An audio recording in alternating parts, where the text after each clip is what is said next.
A couple explosion marks. This is the drill mark. It was right here, one stick. There was another one right here, another one right here, and part of the stairs behind you are actually right here. There was one placed here. That's 4. I can't figure out where the other 2 were.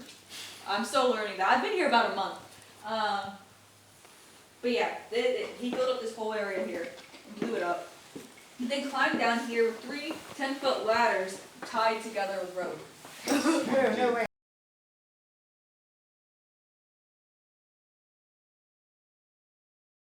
At this cluster of formations.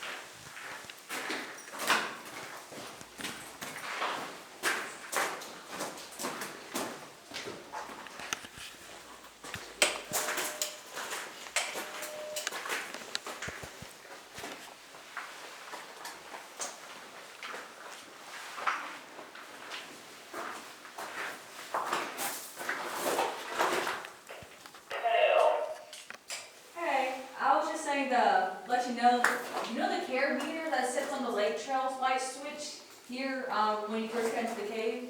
It's been removed. Do you want me to put it back on there? No, it is fine. Okay, cool. Do you want me to turn off that light switch when I'm making my way back? You can't.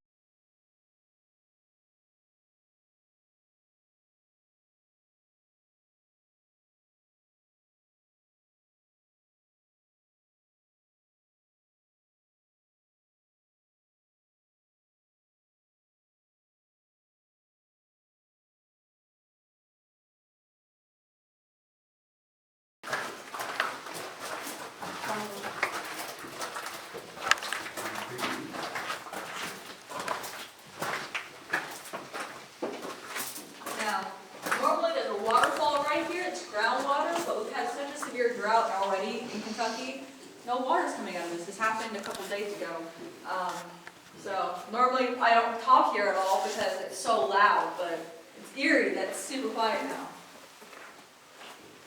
The wider rock here on the top layer is dolomite. It's more resistant to water. It has the holes in it because it's actually the water's pushing out impurities, other rocks mixed in that aren't as resistant. And then it leaves behind these little cavities. That's called honeycomb. It looks kind of like a sponge or honeycomb of beehives. We have a lot of that in our cave as well.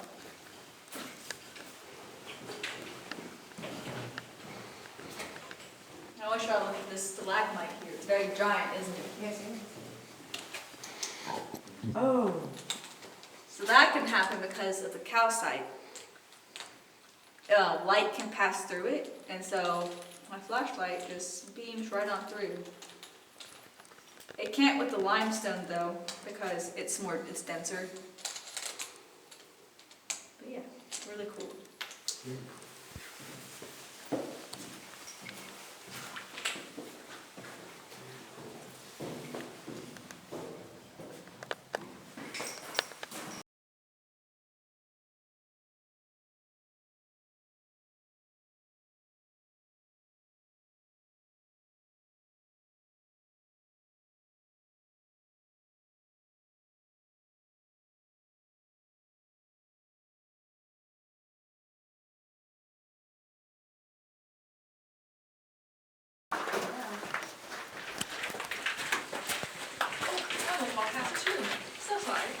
This is actually one of my favorite stops in the whole upper tour here. Not because of any formations, but because of what you see when you look up. What do you see? Tree roots. Yep, that's exactly it. So those are tree roots. And again, remember, we are about 83 feet below the surface in this room. So that means these tree roots are 83 feet long. It's incredible. A lot of people think tree roots go out, but a lot of them go down. Sometimes they can go just as down far, just as tall as the tree is. So these come from some really big old trees. Why this happens is because though we are a cave, the ceiling and walls aren't always flush. There's gaps in between, and that allows dirt, sand, sediment, clay to get in between there, and that's exactly what's happened here. This is all mostly clay, and the tree roots are looking for water and nutrients, and so they are actually making their way through the cave passage because of the dirt making their way through. This one in particular is very large, and it keeps going. It's gonna follow us down this passageway here. Very, very large tree. But yeah, just like, the sinkholes and the karst really has an influence and a shape on the surface world, down here the tree roots are kind of meeting us down here, and I just think that perspective is really cool. I've worked in many caves in the area, and I've never seen tree roots in a cave. I've also used to work in a greenhouse, so I know how roots work. I did not think I would be encountering them here at this job, so just really cool. Any questions? Yeah, Y'all are welcome to hold them. All right. Sorry, I didn't mean to swear. That was very unprofessional. you're fine. I was like, I have never done that on a tour. I was just so shocked. Nobody ever got it. Yeah. I think all three of us knew. Oh, that's awesome. Well, I have nothing to talk about now. It's full of holes because it can't deposit, and as It drips on comes it. down, it Yeah. So splashes. it's never at the same place twice. So it's irregular, and then it gets hardened over time. But that's really the only way to tell, because otherwise, just from the outside, you could have a really thick stalactite or stalagmite, or a really thin stalagmite or stalactite. So the really only way to know is just to cut it in half. Though most people guess that's the stalactite because of the shape, and they're right. But Here you go, baby. Yeah. Was this one on the side? yeah, just I right didn't want there. it to fall over. Nah, they're okay. But yeah. Well, okay. I have one more thing to show you all in this room, and We're sorry. yeah. So this tour. So all this gravel that we were walking on, I had carried in here by hand. It took about 5 years to get all of it down here. Oh, wow. Actually, that doesn't surprise me. It's And color. this upper tour and our lower tour combined. But the handrails here are all new. The old handrails were so rusted, broken off, and then in between you could take, there were PVC pipe duct tape. Steel beams that go 40 feet. And they're probably originally very rusty. That's It's kind insane. of sketchy. Well, that cave was only discovered in 2009. Was it? Yeah, it's like one of the newer caves here, but they haven't done anything out there hardly. They accidentally found it. They were trying to construction in the parking lot and they found a cave. Oh. So, yeah. Yeah, they said they had the original entrance. It said someone kind of drove something into the original hole. Yep. Almost fell into it. Yep, that's exactly what happened. But yeah, so all the stairs, all the handrails we replaced. That's why you might see some signs where it looks like it was drilled because there might have been old one. So we ended at the cave. Is anybody explored any further than where we're Did at? you see anything else to go to back there? Well, you could see back there, but Yeah, it doesn't go anywhere, but there are places in our cave that we are still exploring. We're actually about to go to, at the end of our tour, there's some more. It keeps going, but it's not the tour route, but that's a route we're actively exploring. But yeah, there's lots of other caves on the property we think connect here. I was gonna say, because it seems like it would connect to something else. Yeah, there's a lot of entrances, so it may connect to each other, or they're somehow connected to here. Geologically speaking, just with how this cave was formed, there should probably be at least 2 more layers of this cave. We only know of 2. So there's probably more down, but we explore every day, and we learn more about it every day. So This is some cool little Yeah. dishes. And it's like shiny on somebody shellacked it. It's because it's wet. Yeah.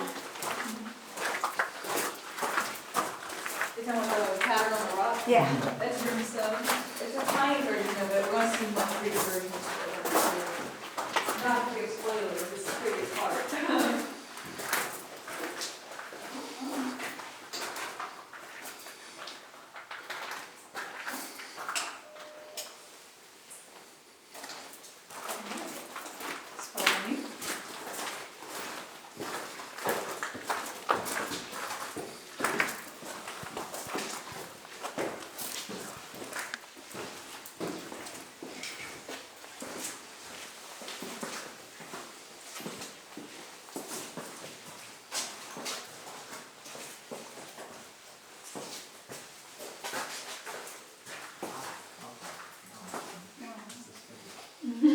Stop.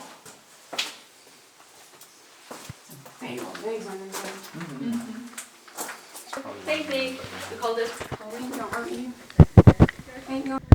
Yeah. Dark. Yeah. I guess it's got a lot of light on. Yeah. Well, people probably probably touched that one quite a bit at one point in time. Head down. That was a very wet area. Yeah. Cool. Yeah, it's cool for you.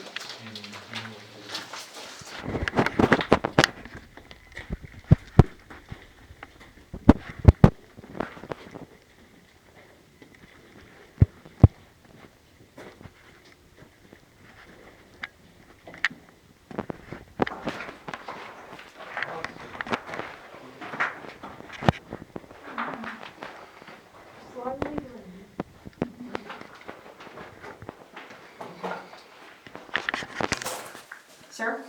I couldn't see the weather.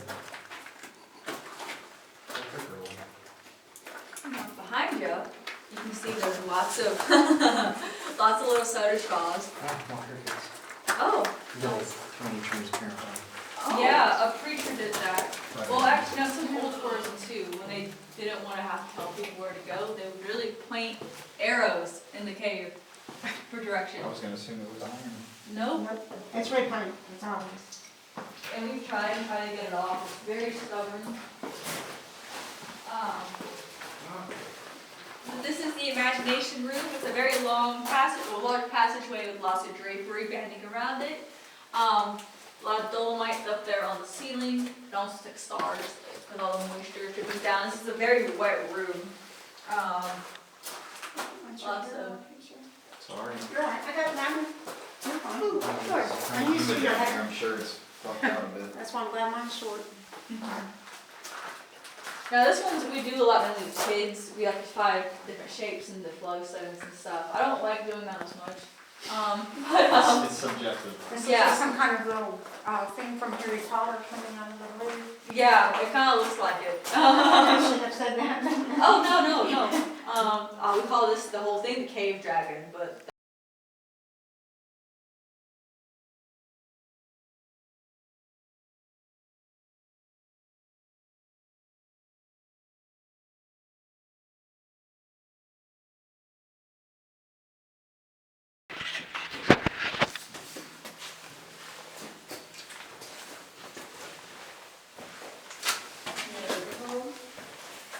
Not in particular, no. Your clothes can touch, but don't use your hands. Oh, okay.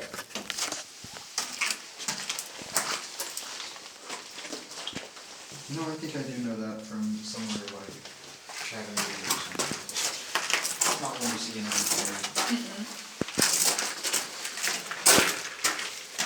Alright. You okay? Yeah, I just had to get out of Dad's way.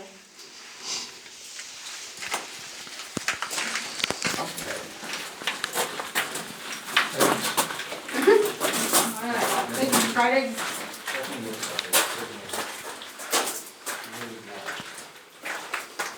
Oh, wow, yeah, I see. It's beautiful. Oh. That's what she was talking about earlier. Wow. Take your time, high step, low ceiling, just be careful, and have a seat wherever you would like.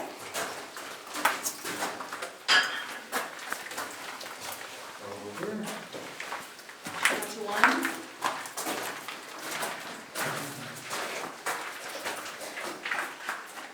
I'm gonna go up in there eventually. Oh, okay, I'll wait. I'll be patient. The wedding cake room. Again, it's all calcite. Normally water is dripping down it a lot more. It's actually kind of ripples down it more than flows, and it's very ethereal looking. But unfortunately, due to our drought, not a lot of water is passing through. I like calling it the fairy garden because it feels very magical. Like a little cave fairy should be like in the pools of the water. It's just beautiful. Very delicate, very fine. The dams going right through here, the rimstone dams are incredible. I need to do more research on those myself just because they're not very common. Like they are all their hard work. This cave would not be in the condition it's in and we would not be able to be here today. So just thank you all so much. Well, thank them. I want to thank them so much. And I want to thank you all because, you know, as much as I've had fun and I enjoy telling our story here, our story doesn't really mean anything if you have no one to tell it to. So that also can't happen without people being curious, wanting to experience something, and wanting to learn. So thank you all so much for helping us continue this. Yeah. We are going to make our way back up towards the surface. Just remember, watch your heads right here.